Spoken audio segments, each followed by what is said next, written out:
Here we go, team. Something a little bit different. My friend of mine wants to buy one of these. He hasn't got his license yet, but this is a learner-approved motorcycle here in New Zealand with the LAM system. It's a Scrambler, Triumph Scrambler 400X. So only a little 400 single. The crazy thing about this bike is, well, I don't know if it's crazy, but it's only 8,999, which is pretty cheap considering what it comes with. It's got upside down forks, off-road mode, ABS, traction, like a nice little display.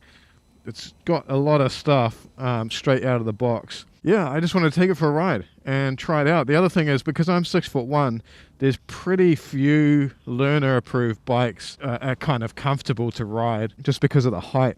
And this one's really good. So, as you can see, I'm 6'1", and I can just flat foot, like very lightly flat foot both feet. So, height-wise, it's great. And $899 for such a cool little brand new bike. Let's get it out on the road anyway and see what it's like. This would be a crazy little fun commuter bike, you know.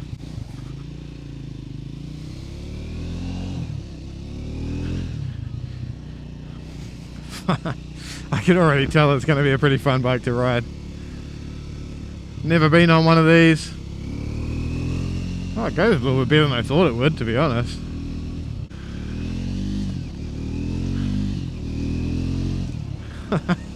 Oh, this is fun. Oh, is it 5-speed? Oh, it's even 6-speed. 6 gears. We'll get it out on the motorway and see what it's like as well, because that's going to matter. It does feel really light and nimble. Really nice little display. It has all the basic info. You've got a rev meter, digital rev gauge. This is the speedo, which you'd think it would be the rev meter, but it's not. And you've got a fuel gauge, which is good. Very easy to ride. The clutch is really nice and easy. Like, it's not hard. It's not a hard pull.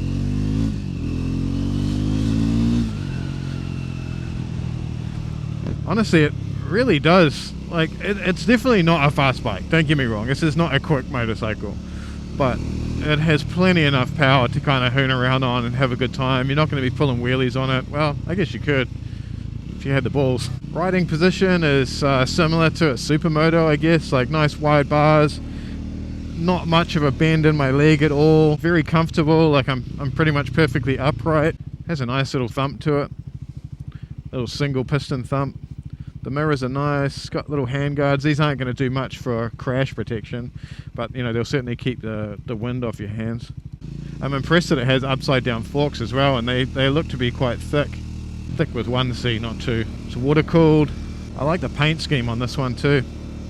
But you got an info mode button here, so you got trip, oh, indicator's still on, kilometers per litre. Oh, that's like an instant kilometers per litre range thing. It says just cruising, it looks like about 30 kilometers per litre. Off-road mode, oh there we go. Don't forget guys, if you like the look of my videos, if you like the colour in them, check out the link in the description to my video LUTs. You can download. They're like presets you can put over your video footage. They're made to work with GoPro flat color or the Osmo Action 4 or 3, whatever D-Log. And that's all I'm using now with no adjustments or anything like that. Just drag and drop. Easy. It's pretty cheap. And yeah, check it out. Support the channel. Alright, let's get back to it.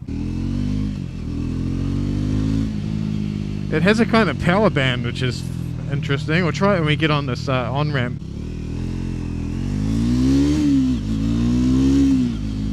It's a really nice sounding motor. Like, it's not all rattly like some of the other single pistons you see. We'll do a little pull from first here. All right.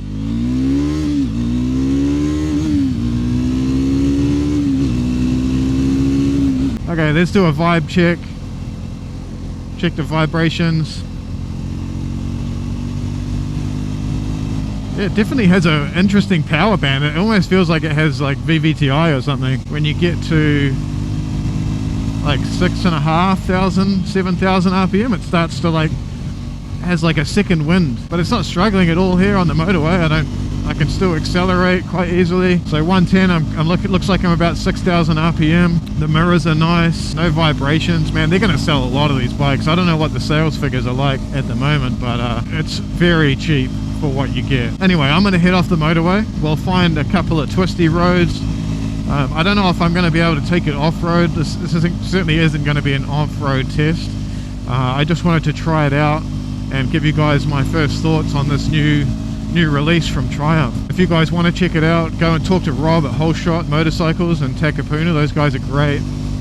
Best Triumph dealer that I've ever experienced. I've bought a few bikes from them. I bought my Aprilia from them. They sell a few different brands, so like Triumph, Suzuki. They just started selling Moto Guzzi, Aprilia. This is a demo bike, so you can take this one out for a spin. And like I said, this one's LAMS approved, so I'm not getting any vibrations, like very minor at this kind of revs on the motorway, very minor like high frequency vibrations through the foot pegs, but nothing major, nothing through the handlebars at all. Feels very stable, like easy to flick around. Right, I'm gonna get off the motorway, find some twisties, and we'll check back in. It definitely has more punch than I thought it would. I've ridden a bunch of single 400s, like entry-level bikes like the Kawasaki or the Z400s or whatever. It feels like it has more power than those, definitely. Let's have a walk around first, eh? The upright standing position feels pretty good for my height. Alright, little walk around. Is that going to fall over? Oh, just about. Right, look at that. It's pretty cool. It looks big. It looks way bigger than it should be for a 400, especially when it goes that quick. So all the tyres, Metzler Karoo Street. 140 rear, 17-inch rear, and 19 on the front, so that's good for off-road. I'd say they'd be pretty good on the gravel. Nice leather seat with a pinion passenger. Cool LED headlight. LED everything, LED indicators. Really nice build quality, honestly. I'm still kind of shocked at how cheap this thing is. For what you're getting, it's a really, really good value proposition. Fly-by-wire throttle, ABS brakes, traction control, rider modes, a nice little display, LED lights, great tires for $9 grand. Crazy. Sounds cool. Radiator fans going. Looks easily serviceable as well. Be a great first bike, you know, getting to learn how to maintain your motorcycle and things like that. Very light too. Right, let's go for some little twisties, eh?